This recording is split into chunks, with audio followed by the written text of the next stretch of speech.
Hey, sis. Hey, sis. So, sis, we've got some amazing news. You want to tell my followers and your supporters what you're doing and what you're up to? Yes, I am finally publishing my novel. Your novel. That's huge. That's such a big deal. Oh, yes. I'm so proud of you. Thank you, sis. You've written a novel. Yeah. And it's set to publish. It is set to publish. When is that going to happen? Let our people know. July 2nd, this year, this summer. Oh my gosh. It's scary, but it's happening. Yeah. Now, July 2nd is a special date. I chose July 2nd because that's our mom's birthday. Mom's birthday. Yeah, I wanted to honor her. I don't know if you noticed something. What? So Mom was born July 2nd, 1942. Yeah. And you are publishing, or your book is available July 2nd, 1924. 2024. Inverted.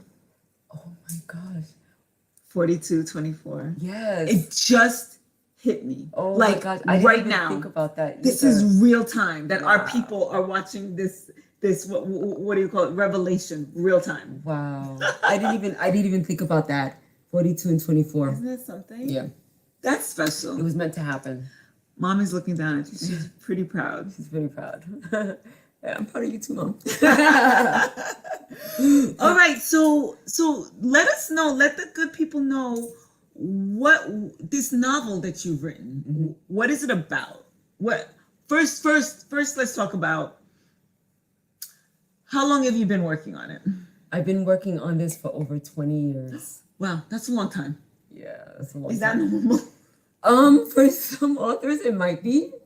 Most no. No, it doesn't sound like something that happens often. No. So why did it take you so long to work on this book? So I started it in our mid-20s, and I worked on it for some time, and I even sent it to a few literary agents to get represented, but I got a lot of rejections. Not a lot, maybe 5 or 6, which I knew what would happen. And this was 20 years ago. Yes, this was about 20 years ago when I first wrote it. I don't know how long it took me to write my first draft, but it was after my first draft that I was just like, I'm ready to publish. And knowing now, and first drafts are rarely ready to publish. Okay. And so when I got the rejections, I was like, okay, let me just start revising. But then that's when I became a teacher. Right? So becoming a teacher put everything in my life on the back burner. Right. So I thought about it for years. So it around 20 years ago, in the early 2000s, I put it away for like maybe 5 years or so, focused on becoming a teacher, grading, lesson planning, all this stuff. Summers, I just did not look at it. You just enjoyed summers. So basically, life happened. Life happened, yeah. And then about 6 years ago, I was compelled to pick it up again. And when I looked at it, I fell in love with it all over again. Oh my gosh. I was just like, this is so good. I have to bring this out.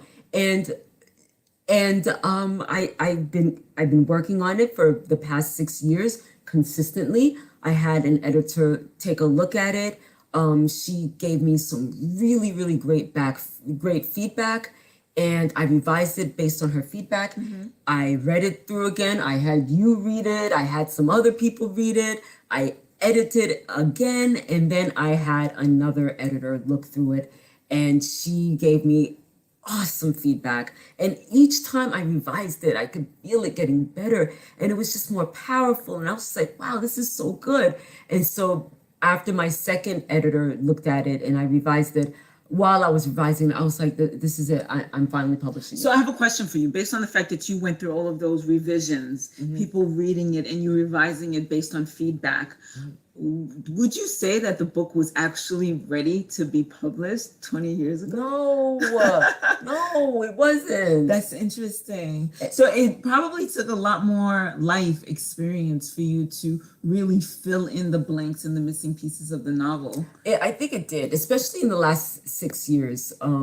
I made some revelations about what was going on in my life, and I kind of looked at what was happening with the characters in the book, and saw a natural progression and what would naturally happen for these characters that I would not have noticed and seen back 20 years ago. You just mentioned the fact that you saw what was going on in your life. Is your life in any way correlated to the novel or the story that you're telling? So basically what I'm asking is the novel about you? Is it inspired by your life? Is it inspired by anything that happened to you? Could you tell us a little bit about what inspired you for the novel? And is it your story? It's not my story per se, but it is inspired by what has happened to me in my life. I've suffered with depression for so many years. And when I first started writing the novel about 20 years ago, I was experiencing a lot of depression, and I did not understand what I was going through. I didn't understand that it was depression. Nobody was really talking about depression like that back then. I just knew that I was in constant turmoil, sadness, feeling low, self-hatred, just a number of different things. I just did not know what was going on inside of me, and I did not know how to express that. And I've always been a writer. I've always loved writing. And the best way for me to express what I was going through was by writing it down. And so I decided to write a novel based on what I was going through, about a woman who was going through issues. Back then, I didn't know what it was called, so I said, a woman who has issues. That's so interesting. Yeah, and I remember one of our cousins saying, "Okay, every woman has issues. So, what's her issue? And I was like, "Oh," and that kind of gave me the idea. I need to specify this. You know? Yeah. So at what point did you actually have a name for the issues? At what point did you realize that this was depression, or this was some kind of a mental condition? So it was only about maybe a couple of years later. Mental condition, is that appropriate for me to say? I think mental health issue or mental health issue. Yeah. I said mental condition, and it just kind of like that didn't sound right. It didn't help. It didn't sound right. So I said, "Oh, let me just ask." So the more appropriate term would be mental health issue. Yeah. Okay. I'm not even sure if that would be the appropriate term for it, but but that it's appropriate enough. Yeah. Okay. So I found out a few years later that I suffered with depression, and it was because of you. Okay. Do you remember what you did? So I was going through one of my rounds of depression that I didn't know how to deal with, and you didn't know how to deal with it either. And so you've had enough, and then you started looking up therapists for me. And I was just like, okay. I didn't fight it because I knew that was probably something that I needed to do. And you know what's interesting is that I think my complacency, the way that I am, I just didn't search for a therapist. I probably thought about it. I don't know. It was just so long ago. I don't really remember what my mental state was, or maybe because of the fact that I was going through depression, it was just too much for me to think about seeking a therapist. Right. I don't know. I don't remember. Maybe that would have added onto your turmoil. Yeah. The anxiety and the stressfulness of finding somebody. Possibly. And it wasn't until I started seeing a therapist that I had the name for it. It was depression. And then once I realized that I was suffering with depression, I was like, that's what my main character is suffering with. Okay, that makes sense. So now you were able to name it for her as well. I was able to name it for her as well. And what I did was I used everything that I was feeling. I used all the turmoil inside of me. I used it all, and I just gave it to her to see what she was going to do with it. That poor girl. That poor girl. So what is her story? What is the book about? Can you give us what's the term? Synopsis, premise, summary, overview? Mm-hmm. Sure. So my main character, Mia Hill, is a 26-year-old executive at a magazine publishing company, and she suffers with depression, and she has managed to, she's what they would call a functional depressive, where she's able to continue her life. She's able to do things. She's able to function in the world despite her depression. Despite her depression, there's a term I think it's called high functioning addict. Somebody's writing. Oh, A heart. hi YMCYBF. I know that person. I know that person. I just can't make the connection right now. Thanks for joining us and thanks for listening. And I think the term for like alcoholics is like high functioning alcoholic, somebody that can remain in a state of in that state and still do very well, and people would not know. So this is what your character's Mia Hill, you said. Mia Hill, yes. Okay, so that's what she was. That's what she was doing. She's a functional depressive, and she suffers with bouts of depression. She suffered it when she was in college as well, and she has a history of it. And she also has a history of,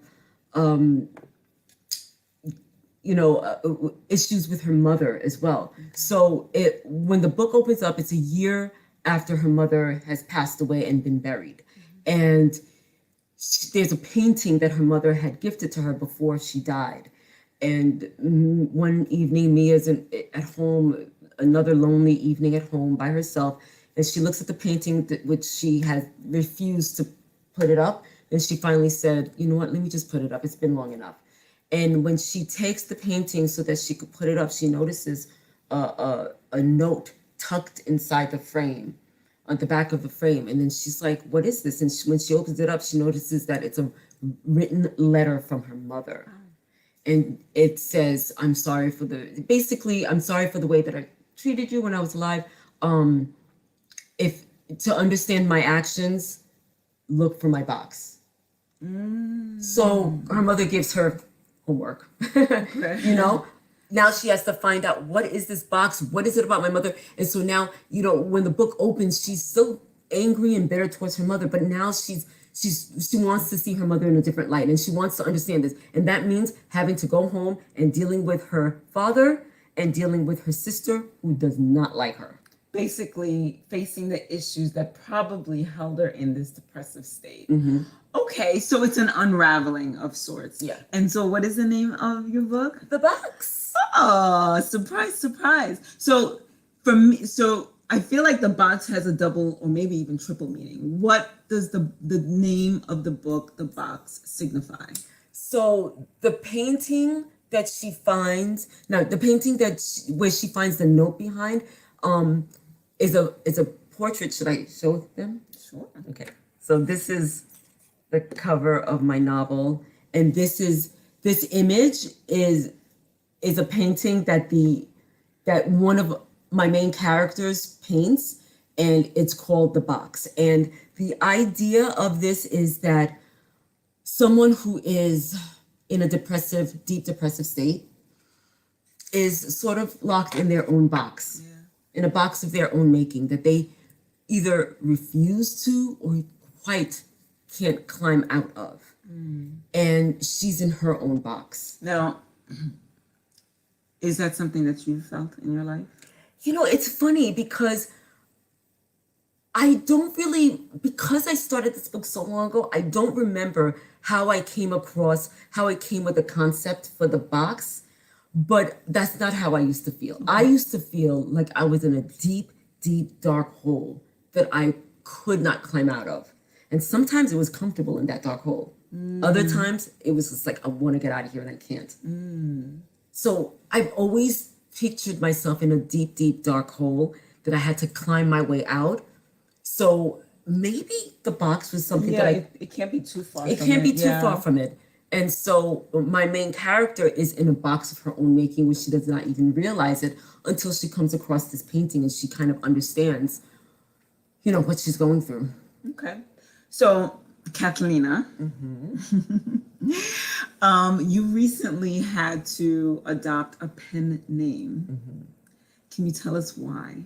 Okay, so because we don't know you by Cathelina. No. Your Facebook followers know you as Cathy Jean-François. Yeah. I know you as Cathy Jean-François. And Kathleen, pretty much. Yeah. I know you as Sis. Hey, Sis. Hey, Sis. So, yeah. So everybody knows me as Cathy Francois. A lot of people know me as Kathleen. What we've always been told, right, that our mom, named me after our grandmother. Her name was Cathelina, and our mom's maiden name is Duvert. So I adopted the name Cathelina. You have to tell everybody why you adopted that name. I know, I'm about to. I'm getting to it. Oh my gosh. You have to let everybody know what inspired you. I couldn't take the chance because one time you told a story and you didn't tell anybody. I missed it. Okay, all right, but I know what we're doing here. I'm gonna tell. I couldn't be sure. I'm easing my way into it. Can you just give me a second? I couldn't be sure. I just had to make sure. All right, so now everybody sees us doing what we're doing. So, all right, so just go ahead with your story so that you can let everybody know what inspired you to use Cathelina. Okay, so I happen to be a 7th grade ELA teacher. And my 7th graders know how to navigate the internet. And I don't know if they're that much interested in my life. I don't know, to be, they're probably not, to be like, what's Miss Jean up to? Oh, they're not into that. They're not even curious. They're not even curious. But I had to protect myself. Now, my novel has certain intimate scenes in there, and I had to be careful about exposing that to our young ones. And what if one of my students got a hold of this novel? Intimate scenes? You distracted me with that. Intimate scenes. What is intimate scenes? We're women of a certain age. You got to call the thing. You know. You mean sex scenes? Were they getting it on? Yeah, knocking boots. Remember knocking boots? Oh my gosh. Knocking the boots. I took it there. Sorry, folks. I took it there. So that's what we mean by intimate scenes. Yes. Some hot and heavy love making. My main character is 26-year-old. She's single. She has a boyfriend. She's living life. She's living life. She's doing her thing. Yeah, she's doing her thing. And I have in a few intimate scenes. And you know what's interesting? The only reason why I initially added intimate scenes was because everybody who I told, 20-something years ago when I started it, I'm writing a novel. Are there any sex scenes in it? And I'm like, what is this obsession with sex scenes? Oh, is that right? Yeah. So a lot of people were asking if there's sex scenes. I was like, I guess I gotta, give the public what they want. Give them what they want. If people want to read sex. Yeah. But I wanted the intimate scenes, the sex scenes, to be not just to be thrown in there. I needed them to be meaningful in a way. And so they're meaningful in there. They're there for a reason. They highlight my main character, what she's going through inside, what she's going through with her significant other and the new person in her life who threatens her relationship with her significant other. And I needed to make it meaningful about what she's going through. But yeah, so that's why I changed my name, to protect myself and to protect my job.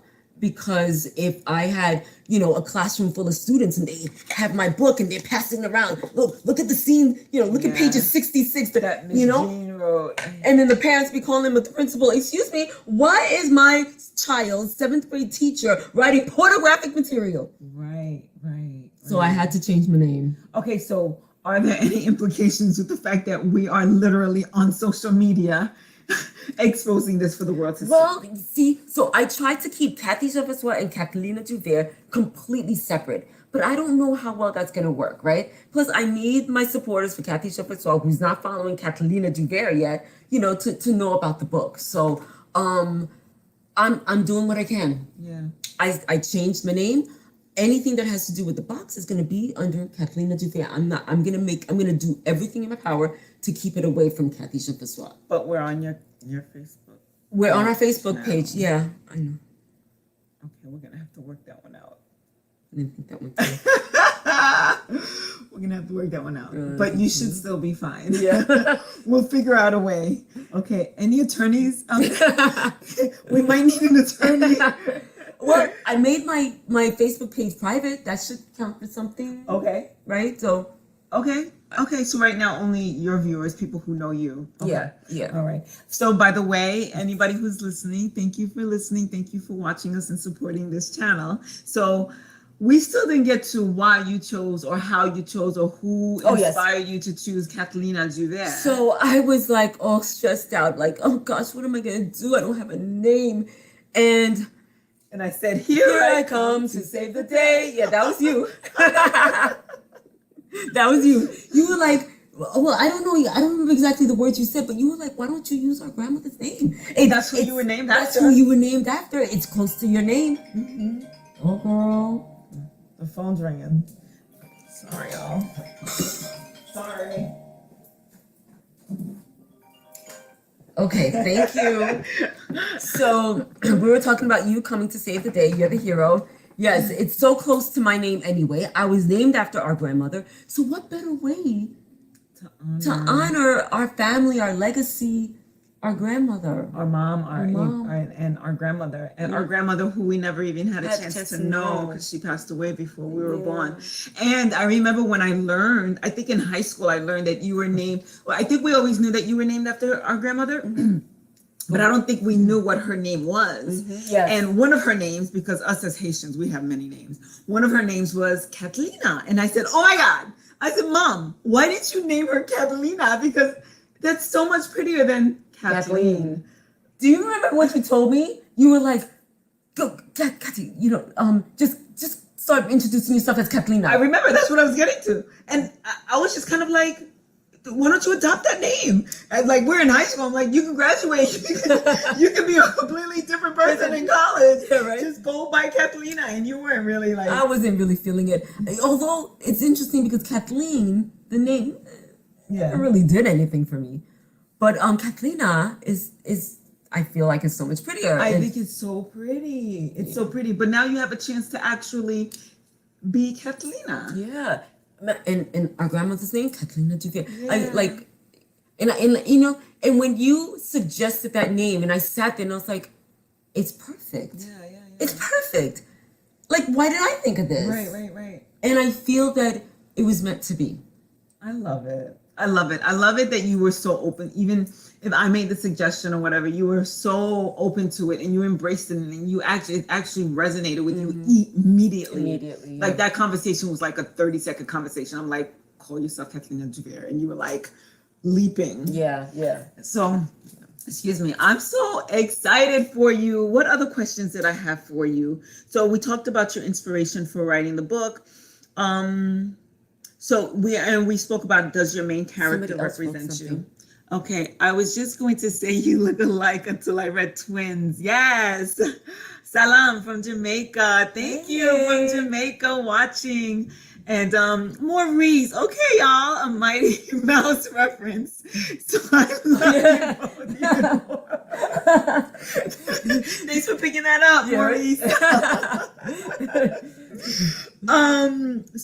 So how did you go about doing this? Because I know for a long time, in the beginning, you said that you were sending this book out to publishers. And I understand back then you were working for a publisher. This is before you actually became a teacher. So is that why you were sending it out to publishers? Why did you send it to publishers? And why did you decide to right now self-publish? So I don't even remember, to be honest with you, exactly when I sent out my novel out to agents, not publishers. And agents, sorry. Yeah, I don't even remember if it was while I was working for a publisher or after. I can't quite remember. But my initial, for a long time, I started thinking, you know what, I'm just gonna self-publish. I don't need, agents to reject me and all that stuff. And well, you mentioned the fact that you became a teacher. I did, and that's why you put the book aside. Yeah. So before you were a teacher, you were working for a publisher. You were the assistant. I was the assistant to a publisher. That's why you were thinking about publishing. That was the reason why I was sending it to agents in the first place, because, well, I felt like that was the natural thing to do, right? Self-publishing back then, 20 years ago. The people weren't really self-publishing. Yeah, it was a very small percent of people self-publishing, and so that was a natural thing for me to do. I sent it to agents, and they rejected it. And I was okay with that. And I knew that it needed some work, and then I put it aside for a few years. And then when I picked it up again, I was going to self-publish, right? And then I put aside some money for it because I knew that it's costly. And then somebody that I know said, no, publishers are looking for African American writers, this and that. You should definitely send it. They're looking for your work. And so I sent it to another, a group of other agents, like a whole bunch of other agents. I don't remember how many. But whereas the first time agents were actually rejecting me, this time crickets. Nothing. Wow. So I was just like, everybody's trying to write a book. Everybody's trying to write a book, right? And so I didn't take it personally. I didn't take it like, oh no, my work is not sellable. Nobody wants to read my stuff. I didn't take it like that. But then, so what I started doing, I revised it again, and that's when I sent it to another agent.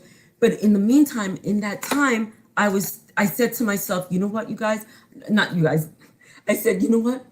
I am going to self-publish, because listen to this.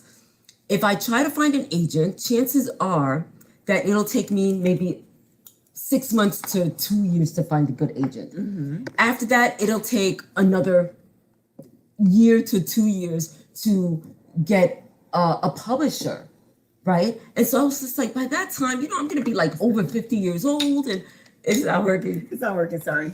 And so I said to myself, you know what?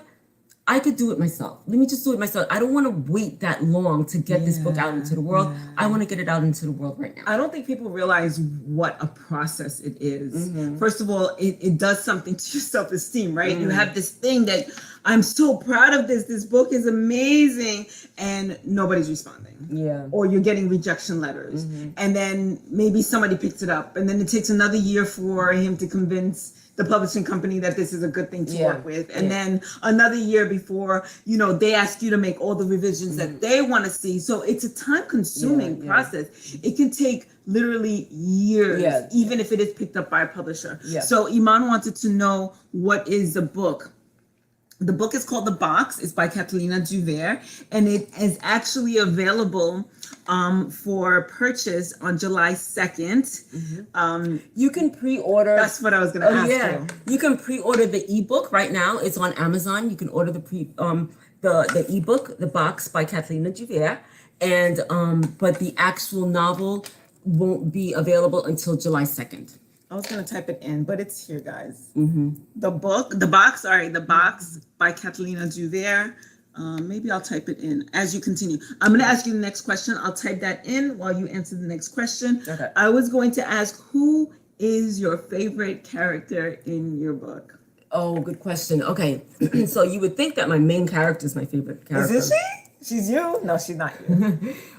But it happens to be... Gosh, this is a tough one. I was gonna say it happens to be her best friend Glory. Oh, her best friend Glory is just like this sex crazed, really blunt woman who's just like, who tells it like it is, and she's really funny.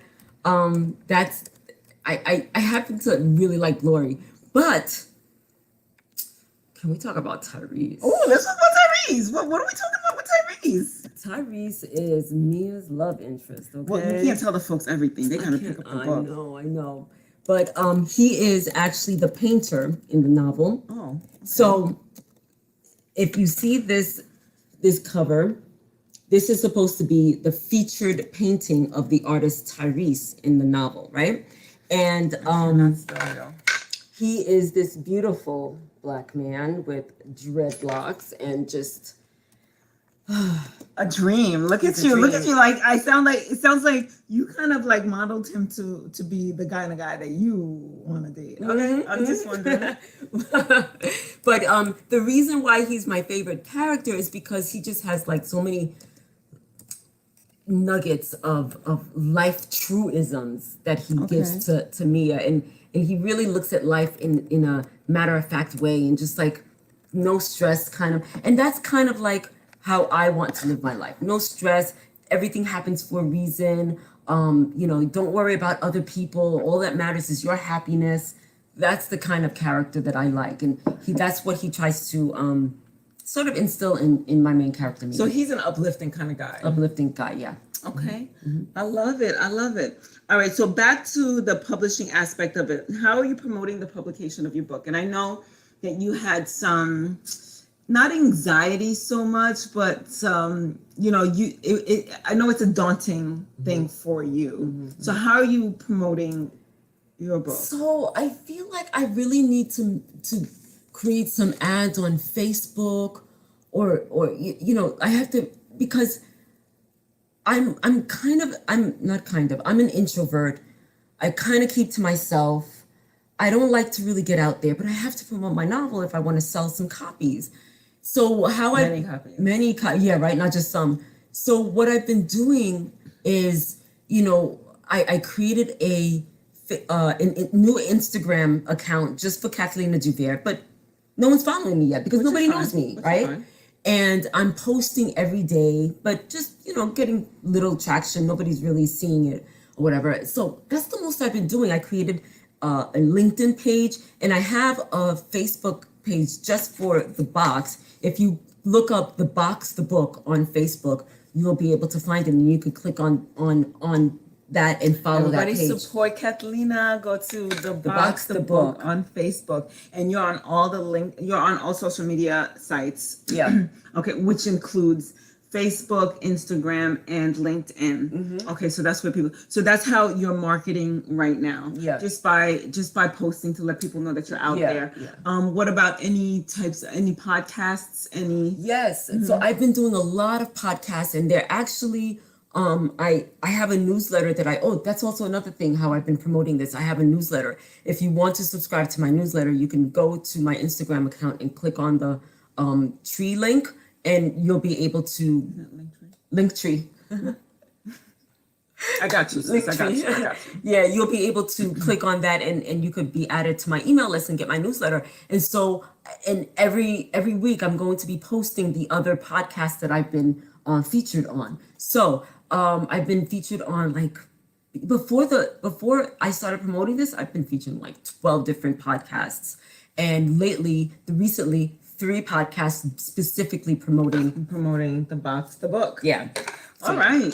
So, but is it becoming easier for you to promote your book, or is it still kind of like this? It's still kind of challenging. It's because I feel a little daunted by the fact that nobody really knows me, and I feel like I don't know how to get the word out, because Just by talking about it. Right? Because with a traditional publishing company, they have that marketing team, that promotion team that does everything for you. Meanwhile, as a self-publisher, I have to do all of that myself. Yourself. And it's a scary thing for you being an introvert. And somebody who it doesn't come naturally. It doesn't come naturally for me. There are some self-published authors who, they've been in marketing before, and it comes naturally to them. Yeah, it comes naturally to them. All right, well, you just don't stop talking about it.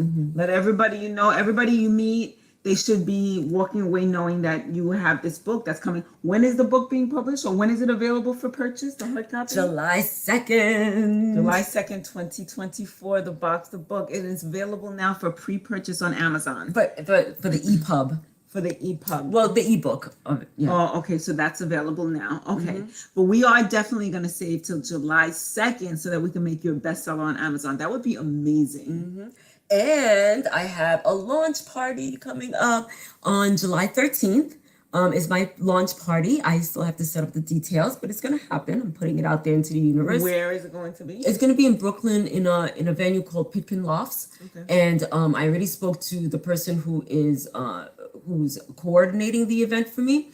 And I'm just gonna do it up, I guess. I'm gonna have posters. We're gonna have gift boxes. The book is called The Box, and so I'm gonna have little gift boxes for people. Listen, it's gonna be a party. It's gonna be fun. Yes, and you get to support Cathelina and just come out, especially if you're in the area. And if you're not in the area, come to the area. Yeah, and of course, if you follow me on social media, you'll know when the party is. And what time, all the details. Yes. All right, so this is CFIT coaching. I would be remiss. I would be remiss if I didn't ask some specific questions with regards to fitness and nutrition. So Cathelina was on this channel before, maybe about a year ago, and we spoke about her depression. We spoke about depression and how she felt, what she felt. I'm talking about you like you're not even here. We spoke about what you felt helped you really climb out of that hole that you were feeling.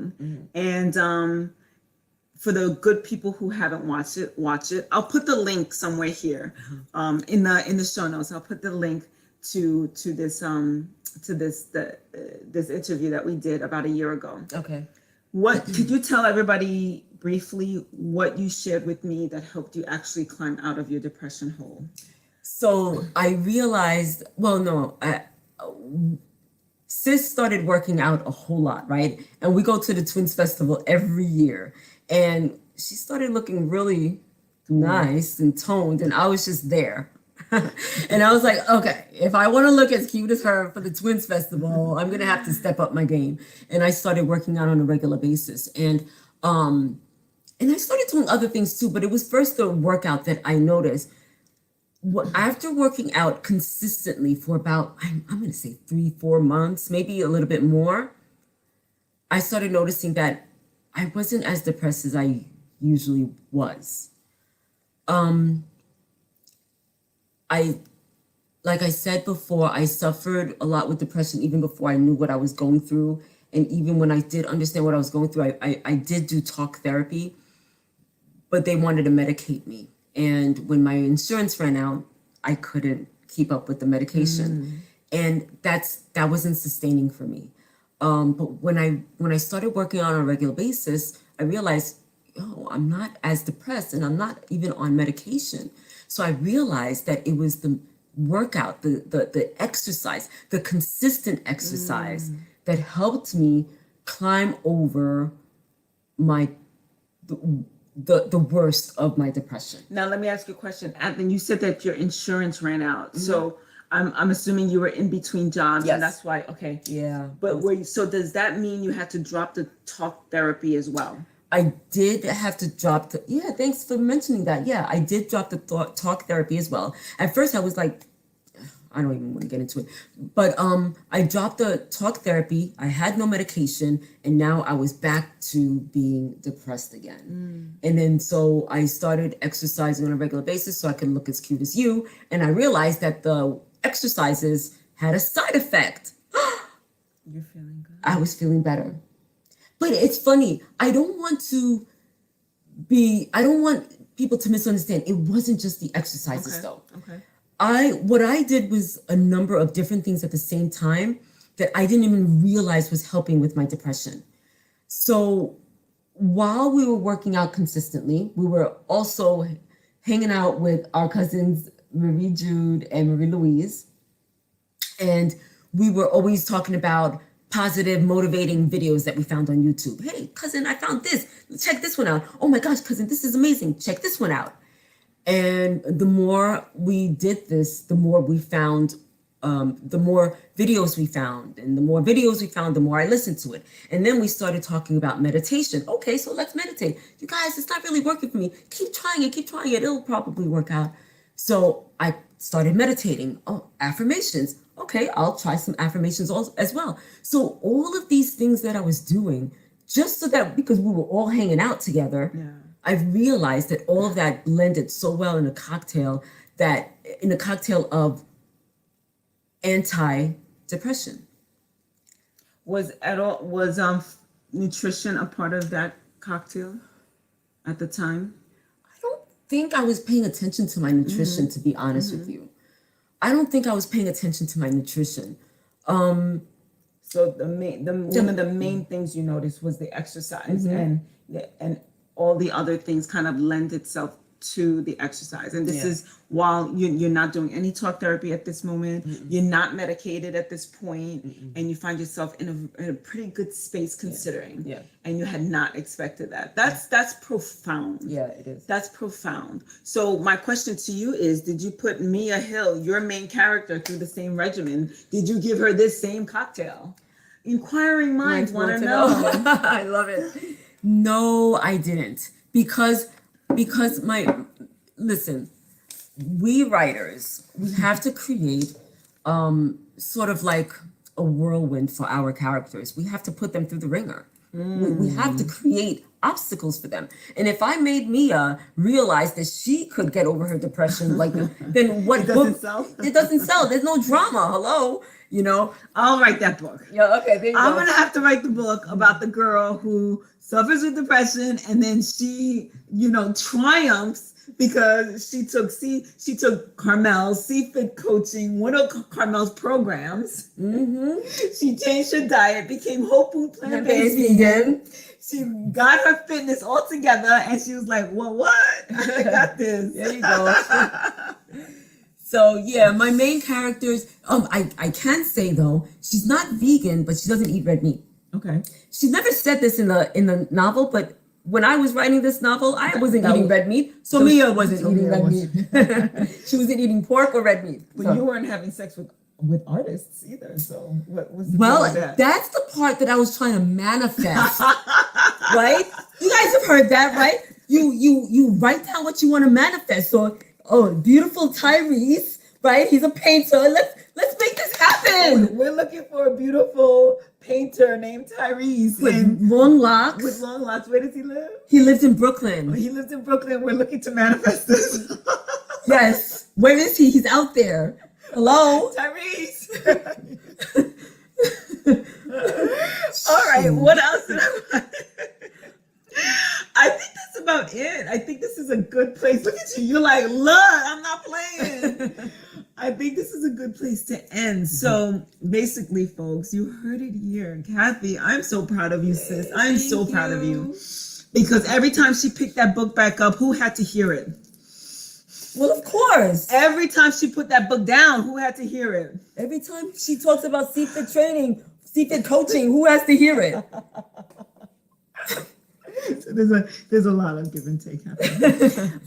But thanks everybody for listening. So Cathy, again, I'm so proud of you. Cathy is a debut author. Putting out her debut novel, if that makes sense. Called The Box, the book. Support Cathy on her Facebook, on her Instagram, on her LinkedIn. She is her EPUB, she calls it, which is the electronic book, the ebook, is available for purchase right now on Amazon. For pre-order. For pre-order. Yeah. So the EPUB. EPUB. I keep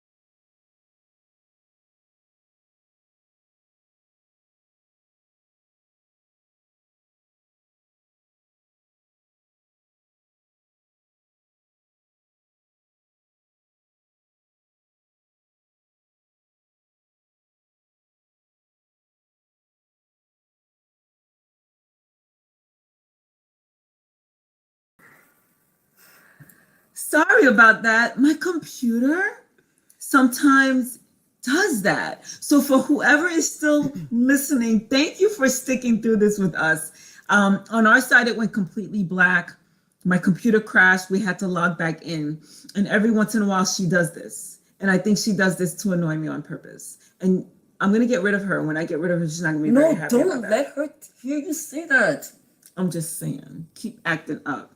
But anyway, so support Cathelina Duvert, support me, CFIT Coaching. I am your whole food, plant-based, vegan, fitness, and nutrition coach. And I guide those who want to do better with their health. I encourage everyone to add more plants to your plate. Cathy, just one quick question. In your journey, when you did become whole food, plant-based, did you feel like that had any effect on your mood, on your state of mental health? I'm gonna say, I think it has positively affected me. And it did. Okay, let's put it this way.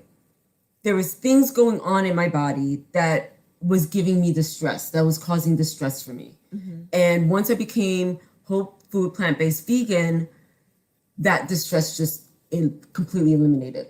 Right? I had endometriosis. I still have endometriosis. But it was the symptoms, The right? symptoms were crazy, and they caused a great amount of stress for me. And once I went whole food plant-based vegan, it only took 1 month for it to take effect. Incredible. Only 1 month, and I was consistently hoping. I didn't cheat every once in a while. No, it was You went all in.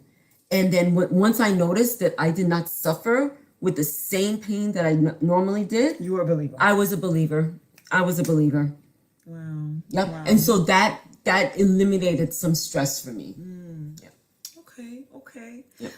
Well, folks, again, thanks for being here with us. Thank you for watching. Thank you for supporting.